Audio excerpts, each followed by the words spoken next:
రాబోయే ఎన్నికల్లో ప్రజలు తమ ఓటు హక్కును నిర్భయంగా వినియోగించుకునేందుకే కేంద్ర సాయుధ పోలీస్ బలగాలతో కవాతు.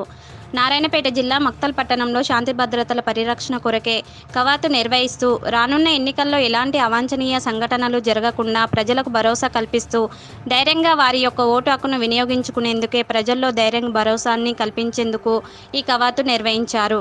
ఈ సందర్భంగా సిఐ చంద్రశేఖర్ మాట్లాడుతూ రాబోయే పార్లమెంట్ ఎన్నికల సందర్భంగా మక్తల్ టౌన్లో మరియు మంతన్గోడ్ గ్రామంలో పోలీసులు కేంద్ర సాయుధ పోలీస్ బలగాలు కవాతు నిర్వహించడం జరిగిందని సిఐ తెలిపారు.